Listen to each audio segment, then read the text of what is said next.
నమస్తే, నేను మీ జర్నలిస్ట్ వసంత్. తెలంగాణ రాష్ట్ర వ్యాప్తంగానే కాదు, రెండు తెలుగు రాష్ట్రాల వ్యాప్తంగా కూడా జూబ్లీ హిల్స్ బైపోల్ గురించి ఇప్పుడు ఎక్కడ చూసినా చర్చ జరుగుతుంది. అసలు ఏం జరగబోతుంది? కేసీఆర్ ఒక వ్యూహ రచన చేయబోతున్నారు. ముఖ్యంగా ఆయన వ్యూహం ఎలా ఉండబోతుంది అంటే ప్రత్యర్థులకి అసలు ఓటమి భయం ఎట్లుండదో చూపించబోతుంది అంటూ కూడా బీఆర్ఎస్ పార్టీ నాయకులు మాట్లాడుతున్నారు. ఎందుకు ఈ మాట ఈ రోజు మనం మాట్లాడుకోబోతున్నాం అంటే కేసీఆర్ స్టార్ క్యాంపైనర్ గా జూబ్లీ హిల్స్ కి రాబోతున్నారు అనేది దాదాపుగా ఖరారైనట్లు తెలుస్తుంది.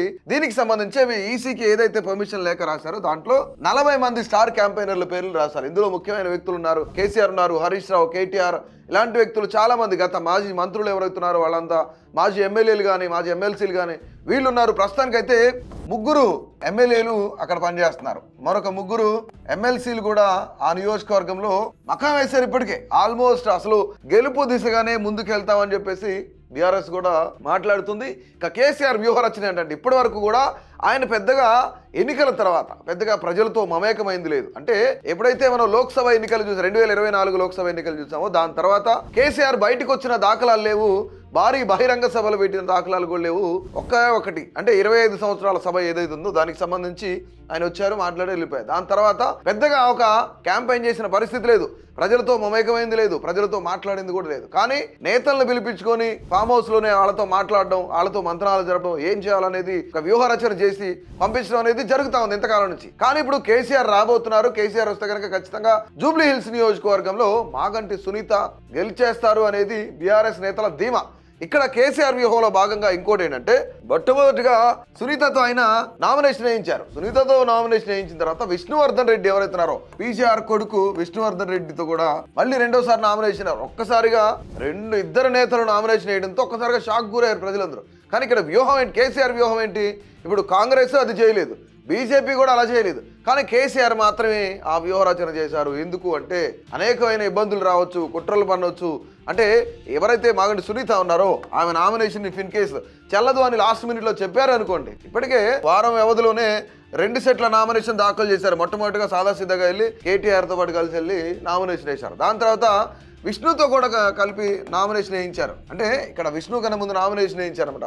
విష్ణు కూడా 2 సెట్ల నామినేషన్ నిన్న రీసెంట్గా ఆయన కూడా నామినేషన్ దాఖలు చేశారు. ఎందుకు అంటే ఇక్కడ ఒకవేళ నాట్ ఎలిజిబుల్ అని అన్నారు అనుకోండి మాగంటి సునీతని, ఇక పీజీఆర్ కొడుకు విష్ణువర్ధన్ రెడ్డి డెఫినెట్లీ ఉంటాడు కాబట్టి క్యాండిడేటే లేకుండా పోకూడదు అనేది ఇది కేసీఆర్ వ్యూహం. ఇంకోటి ఏంటంటే ఎన్నో రోజుల నుంచి బయటికి రాని కేసీఆర్ బయటకు వచ్చి అసలు జూబ్లీ హిల్స్ ప్రజలతో మాట్లాడితే డెఫినెట్లీ జూబ్లీ హిల్స్ ప్రజలు, ఎందుకంటే కేసీఆర్ ఎవరినైనా సరే అలా నుంచో పెట్టగలగడు. ఏమంటారు, తన ట్రాన్స్లోకి తెచ్చుకోగలడు. ఏ ఓటర్నైనా సరే, ఈవెన్ రాజకీయ నాయకుడినైనా సరే తన ట్రాన్స్లోకి తెచ్చుకునే స్పీచ్ ఎవరిదన్నా ఉందంటే అది కేసీఆర్ అని చెప్పుకోవచ్చు. సో దీంట్లో భాగంగానే మొట్టమొదటిగా స్టార్ క్యాంపైనర్స్ లిస్ట్ దాదాపుగా 40 మందితో లిస్ట్ రెడీ చేశారు. ఆల్రెడీ ఈసీ కూడా ఆమోదం తెలిపింది దీనికి. ఇందులో కేటీఆర్, హరీష్ రావు, అలాగే కేసీఆర్ వీళ్ళంతా పెద్ద వాళ్ళు ఎవరైతే ఉన్నారు, నిరంజన్ రెడ్డి కానివ్వండి, కొప్పుల ఈశ్వర్ కానివ్వండి, వీళ్ళంతా ఎవరైతే సబితా ఇంద్రారెడ్డి, ఆర్ఎస్ ప్రవీణ్ కుమార్ ఇలాంటి వ్యక్తులందరూ కూడా ఈ స్టార్ క్యాంపైనర్ లిస్టులో ఉన్నారు. మరి ఇంకోటి ఏంటంటే ఇందులో ఒక చర్చ జరుగుతుంది. ఇప్పటి వరకు దాదాపుగా జూబ్లీ హిల్స్ నియోజకవర్గంలో 283 నామినేషన్లు అయినాయి. అంటే ఇక్కడ దాదాపుగా నిన్న సాయంత్రం 9:30కి 90 మంది నామినేషన్లు కంప్లీట్ చేశారు. గతంలో ఒక 90 మంది ఫస్ట్ 6 రోజుల్లో 90 నామినేషన్లు వచ్చినాయి. 180 వస్తే మరొక 103 నామినేషన్లకు సంబంధించి ఆల్మోస్ట్ ఇక్కడ ఏంటంటే 103 నామినేషన్లకు సంబంధించి నిన్న రాత్రి 9:30-10 గంటలకి ఎవరైతే ఎంఆర్ఓ అక్కడ ఉన్న తహసీల్దార్ ఉన్నారో ఆయన ఈసీ పర్మిషన్ తీసుకొని ఆ ఎన్నికలకు సంబంధించి ఎవరైతే నామినేషన్ వేయడానికి వచ్చారో వాళ్ళ నామినేషన్లు వేయించుకొని మరి, అంటే కంపల్సరీగా వాళ్ళందరికీ ఒక టోకెన్లు ఇచ్చి, ఒక స్లిప్స్ లాంటివి ఇచ్చి వాళ్ళందరూ క్యూ లైన్లో పాటించమని వాళ్ళందరినీ కంప్లీట్ చేసేప్పటికి 283 నామినేషన్లు అయినాయి. నిన్న ఒక్కరోజే 189 నామినేషన్లు వచ్చినాయి. అంటే ఇందులో ఒక ప్రచారం ఏంటంటే కేసీఆర్ వ్యూహంలో భాగమే ఈ నామినేషన్స్ అన్ని కూడా ఒక ప్రచారం జరుగుతుంది. అంటే ఇది ఎంతవరకు నిజం ఎంతవరకు అబద్ధం అనేది తెలియదు. కానీ ప్రచారం అయితే కేసీఆర్ వ్యూహంలో ఇది కూడా ఒక భాగమే. ఇందులో ఎవరెవరు ఉన్నారు? విద్యార్థులు జేఏసీ ఉన్నారు, అలాగే మాల సంఘం నాయకులు ఉన్నారు. ఎందుకంటే వర్గీకరణలో భాగంగా మాలలకు అన్యాయం జరిగింది అని చెప్పేసి మాల సంఘం ఎవరైతే ఉన్నారో ఎస్సీకి సంబంధించి ఈ సంఘం నాయకులు ఉన్నారు, విద్యార్థి సంఘాల జేఏసీ నాయకులు ఉన్నారు, నిరుద్యోగులు ఉన్నారు. వీళ్ళల్లో ఇంక వన్ మోర్ థింగ్, యాచారంలో ఎవరైతే భూములు ఇచ్చారో ఫార్మాసిటీకి, యాచారం భూములు ఇచ్చిన రైతులు ఎవరైతే ఉన్నారో వీళ్ళందరూ కూడా మా భూములు మాకు తిరిగి ఇచ్చేయండి అని చెప్తున్నారు. ఇక్కడ ఫార్మాసిటీ వద్దు, మా భూములు మాకు ముద్దు అని చెప్పేసి రైతులు కూడా నామినేషన్లు దాఖలు చేశారు. ఈ 283 నామినేషన్లో రైతులు కూడా ఉన్నారు. వీళ్ళతో పాటు RRRకి సంబంధించి అక్కడ భూములు ఇచ్చిన రైతులు ఎవరైతే ఉన్నారో, భూమి నివాసులు ఎవరైతే ఉన్నారో వాళ్ళందరూ కూడాను ఇక్కడ నామినేషన్లు వేసిన పరిస్థితి. ఆచారం నుంచి వచ్చిన రైతులు ఉన్నారు, అలాగే RRR బాధితులు ఉన్నారు. వీళ్ళతో పాటుగా ముఖ్యంగా ఇక్కడ ఎవరైతే విద్యార్థి సంఘం జేఏసీ ఐకాసా నాయకులు ఉన్నారు, జేఏసీ నాయకులు ఉన్నారు, మాల సంఘం నాయకులు ఉన్నారు, వీళ్ళందరూ కలిపి 283 మంది నామినేషన్లు దాఖలు చేశారు. దీంతో పాటు మరొక పేరు ఇక్కడ విష్ణు నామినేషన్ వేశారు, మాగంటి సునీత నామినేషన్ వేశారు. దీంట్లో మరీ ముఖ్యమైన అంశం ఏంటంటే ఇక్కడ జూబ్లీ హిల్స్లో కేసీఆర్ వ్యూహం ఏంటంటే ఆయన స్టార్ క్యాంపెయినర్గా రాబోతున్నారు, ప్రజలను కలవబోతున్నారు, ప్రజలతో మాట్లాడబోతున్నారు.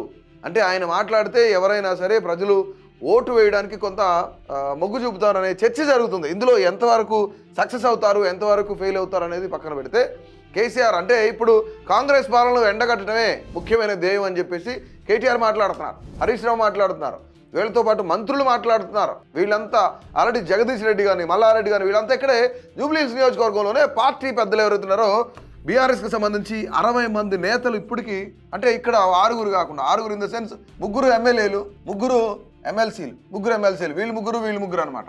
ఈ 6 కాకుండా 60 మంది ఉన్నారు. ఈ 60 మందిలో మళ్ళీ స్టార్ క్యాంపెయినర్స్ ఒక 40 మంది, కేసీఆర్ వస్తున్నారు మళ్ళీ రెగ్యులర్గా. ఆల్రెడీ మల్లారెడ్డి లాంటి వ్యక్తులు ఎవరైతున్నారో వీళ్ళంతా మకం వేశారు. మరోపక్క ఇక్కడ బీజేపీ కూడా 40 మంది స్టార్ క్యాంపెయినర్లతో ఒక లిస్ట్ అయితే సిద్ధం చేసింది. ఇంకా చాలా మంది ఇతర రాష్ట్రాల నుంచి ముఖ్యమంత్రులు వస్తున్నారు, ఇతర రాష్ట్రాల అధ్యక్షులు వస్తున్నారు.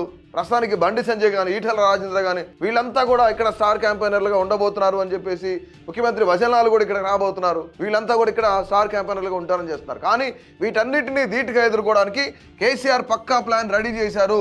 ఇప్పటికే మల్లారెడ్డి లాంటి వ్యక్తులు ఎవరైతే కొంత పబ్లిక్ ఫిగర్ అంటే కొంత సోషల్ మీడియాలో ఇన్ఫ్లుయెన్స్ చూపించగలిగే ఎమ్మెల్యేలు చాలా మంది ఇప్పటికీ ఆల్మోస్ట్ సోషల్ మీడియాలో ఇన్ఫ్లుయెన్స్ చేయగలిగే వ్యక్తులు మల్లారెడ్డి లాంటి వ్యక్తులు ఇప్పటికీ ఆయన వెళ్ళి ప్రచారం ఏ విధంగా మాస్ ప్రచారం చేస్తున్నారు మనందరికీ తెలిసిన విషయమే. ఇవన్నీ కూడాను కేసీఆర్ వెనుకుండి నడిపిస్తున్నారు. కేసీఆర్ అన్ని కనసనలోనే జరుగుతున్నాయి. ఆయన వ్యూహం చాలా పెద్దగా ఉండబోతుంది అనేది ఒక చర్చ జరుగుతుంది. సో మొత్తానికి కేసీఆర్ స్టార్ క్యాంపెయినర్గా రాబోతున్నారా లేదా, వస్తే ప్రజలు ఆయన్ని స్వాగతించే పరిస్థితి ఉందా, అసలు జూబ్లీ హిల్స్ నియోజకవర్గంలో పార్టీల పరిస్థితి ఏంటి, సునీత గెలవబోతున్నారా లేదంటే నవీన్ యాదవ్కి ఎక్కువ అవకాశాలు ఉన్నాయా, అసలు బీజేపీ పరిస్థితి ఏంటి, నామినేషన్ వేసిన దగ్గర నుంచి ప్రచారంలో చురుగ్గా ఉందా లేదా, అసలు జూబ్లీ హిల్స్ నియోజకవర్గంలో ఎవరు గెలవబోతున్నారో, కేసీఆర్ వ్యూహం ఫలిస్తుందా? తప్పకుండా మీ యొక్క అభిప్రాయాన్ని అయితే తెలియజేయండి.